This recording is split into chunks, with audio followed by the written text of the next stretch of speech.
Hello everyone, it's Wednesday, the Wednesday before Thanksgiving, and I'm Michael Finkelstein, the slow medicine doctor, and this is Robin Queen Finkelstein, the slow medicine therapist, and we're here at Sunraven, the home of slow medicine, to talk to you as we do on every Wednesday, what we call the Slow Medicine Wellness Talks, about wellness and our view on wellness being a holistic appreciation for all the elements of our life that come to bear to help us answer the question, how are you?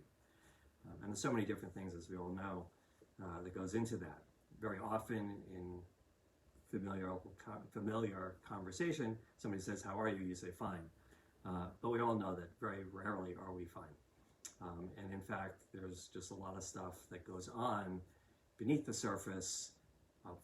We don't necessarily need to share it with everybody when they ask that question, but for ourselves, at least, we know something's going on. And an example of how we know this is when we try to fall asleep and we have a hard time falling asleep, or when we wake up in the middle of the night, or when we're in the middle of our day interacting with other people, something goes on and it leads to a little bit of a flare-up of something inside of us that causes some type of reactivity that pulls us away from the moment.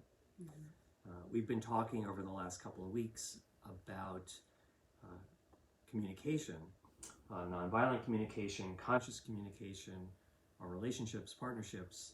And today we wanted to talk about those moments when something goes on and we get a little bit of a rise inside, and very often it spills over, it spills out. And so we're going to call today's subject, in a word, some type of containment. But we want to be careful there because very often we repress or suppress our feelings, which is a form of containment, but not always the healthiest thing to do. So there's conscious containment, you might say. Yeah, so maybe to help understand this, containment, if we can think about it, the ability to self-regulate our emotions without harming self or others. Mm-hmm. So what that looks like is being able to have your feelings and be able to process them in an appropriate way. Yeah. So most of us, we've been sharing on our communication segments on when we were little, when we were young, that we were not given the containment, which is really the holding, if you can imagine what containment means, that our parents could hold the space for us when we were little and upset, angry, frustrated, without reaction. So the key here for us as adults is to understand, are we reacting to the world, or as I share, or are we responding? And they're two totally different energies. Yeah, what I would say is that both technically are reactions, right? A response, but I think what you're saying is that a response is almost a sort of a consciously guided reaction. It's a thoughtful reaction, which is quote unquote right action, as might be said in Buddhism. Non-violent. Which is to express yourself, which could mean you say something in response or you say nothing in response, but you make a conscious choice as to how you're going to respond or not. But even a non-response is a response, as opposed to a reaction which is reflexive, impulsive, and often a little clumsy.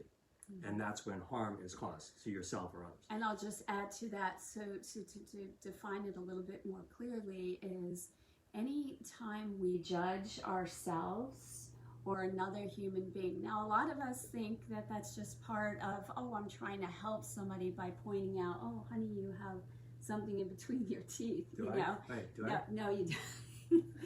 No, you don't.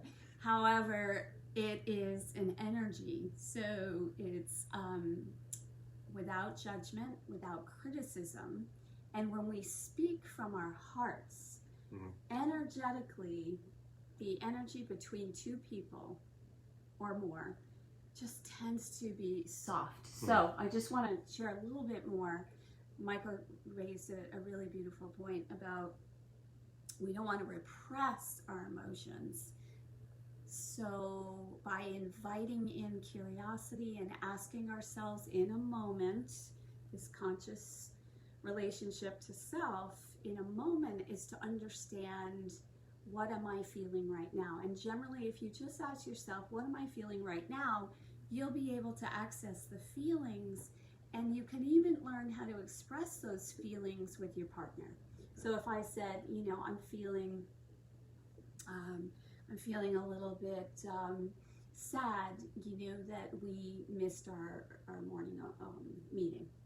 So that energetically, how does that land on you, opposed to me saying, we missed that meeting this morning where we're, something, Right. pretty. Yeah. Well, I think that, when you share vulnerably your own feelings, especially when they're about the desire to be connected, and maybe you're disappointed because there was no, it wasn't the connection that was hoped for or expected or anticipated.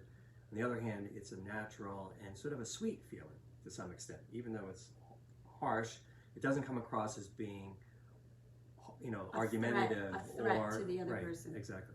But you said something that I wanted to clarify. So that you talked about partnership and relationships to partnership, but there's all sorts of other times when we're faced with somebody else's energy that causes in us a stir that would lead to some type of reaction internally first. So some feelings. And then the question is how to respond to those feelings. So, and the reason that we discussed this segment before the holiday of Thanksgiving, even though this year's gatherings may be very different than typically, the idea is that holiday time and gatherings where people come together, families in particular, this is often when something like that arises, that your uncle or your mother or grandmother says something to you at the table and it reminds you of another statement maybe from years ago or a pattern of behavior that you've held on to for a long time. They have a lot of feelings about it. They're very charged. They're previously charged. And so it may not just be partnerships, but in the spirit of holidays and holiday gatherings, our hope was to share this conversation with you now so that when and if those things happen beyond your partnerships, but in more sort of the next tier of nuclear family, all relationships, then when that happens, so you might your uncle may have insulted you again, like he does every year, and you could have that feeling of frustration or upset or hurt. And you can have compassion for yourself because that would make sense that, if somebody insults you, you have those feelings. And you might lash out habitually as you have to embarrass him back or to put him on the spot or to, have a facial expression or to turn your back. I mean, whatever it is, but when it's public or partially public like that, then there's a little bit of a display. And the display is witnessed now by other people, and often we use other people to leverage, to call in the troops to some extent, our ideas and thoughts about what that person deserved in response to whatever they did. It's a judgment, and it's recruitment of others to execute the judgment. This is where we're thinking some containment could be useful. So how would you do that? How would you look at your uncle as doing this again and again and again and adding something other than that knee-jerk response, which is maybe familiar to you? But how can you do better than that? Where you don't ignore how that hurt you. Don't abandon yourself. But it doesn't necessarily display a quality or do something to the other person which is, in response, harmful, even if maybe it is deserved. But what else can you do? Is there an alternative?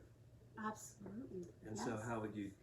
Well, there's a few things that we can do. So I think consciously, if you know you're walking into a situation, generally we know those people that may be challenging to us. So one of the things you can do is really be mindful before you are in the presence of a group of people or a particular person that you may get triggered by, And so just already right there consciously making that awareness, then you can actually really, really learn to protect yourself. Now, we may use different ways to get there. We could say our younger self. It's usually the younger self who's very sensitive that would have that non-contained reaction. So you can do some inner child work. You can talk to yourself, whether you want to talk to your younger self, your lower self, and really just prepare that person. Prepare yourself or the inner child, what they might be walking into, and then you get to actually respond from, I will consciously take care of myself. So to answer your question, the second part is to be loving and kind to yourself, and that means unconditionally.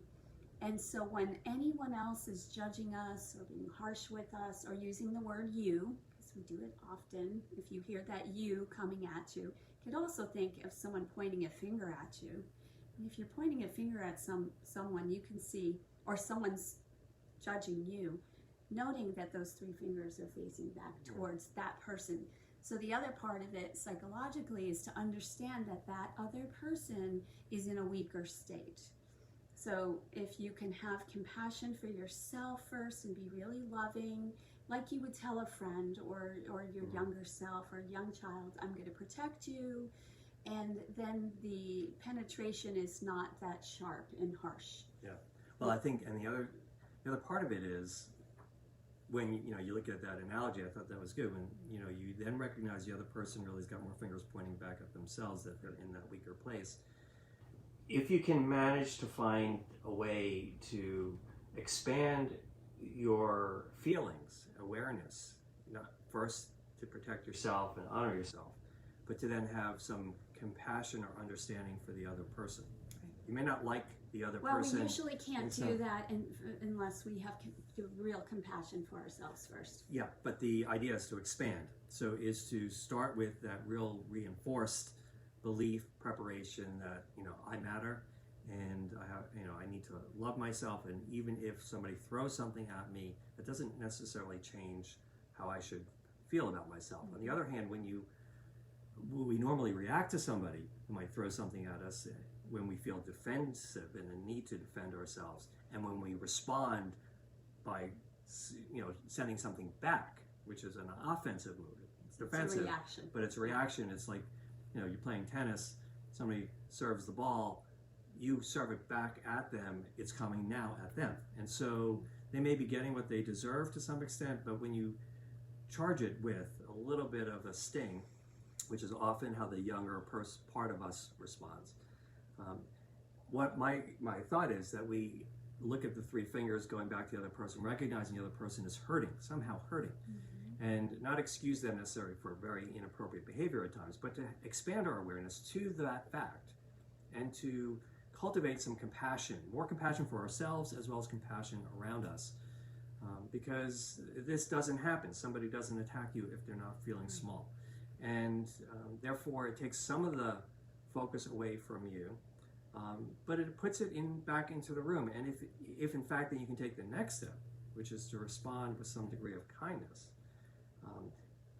it's likely often to fall on deaf ears, quite frankly, but the idea is you now then can hear yourself thinking and feeling compassionately, and you can feel good about yourself for being able to pull yourself together to that extent where your reaction is now a composed response, and that'll help you feel even better about yourself, which is the point.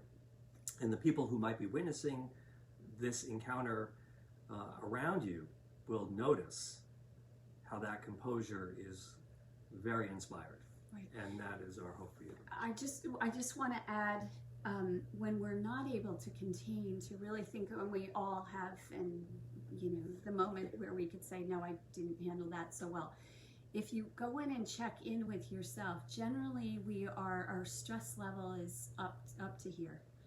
So it's really important that we take the time for self-care and stay in consistency, being curious about what you're feeling, what you're needing, to do self-care, and this way you will be even more prepared. And how many of us have had like beautiful things happen and we end up in an argument with someone that we love or with our children, and if you take a moment to reflect upon that, generally underneath you're just overstretched. Yeah. So that's just really something I wanted to add today. Right. I know we're Well, coming maybe to the end. that's a great way to sort of conclude, which is this does get back to self-care. This comes back to you are going to be in a better place to do any of this when you are really in good shape, and that's mind, body, spirit shape. And so that's what slow medicine is about. And so we really do appreciate this opportunity to share some of this with you. We're breaking it down into bits and pieces, but in the end it comes back to a whole you, which is what we hope you can experience more of. We are grateful for our relationships with you out there, and we'll look forward to continuing this and seeing you again next week. So write to us, slowmedicine.org. Info@slowmedicine.org is the email, and the website is slowmedicine.org itself. And send us any thoughts or comments you have, ideas for more shows, and take care of yourself. Yeah, sending you all love and blessings through this week, this holiday, and gratitude. Thank you. Right.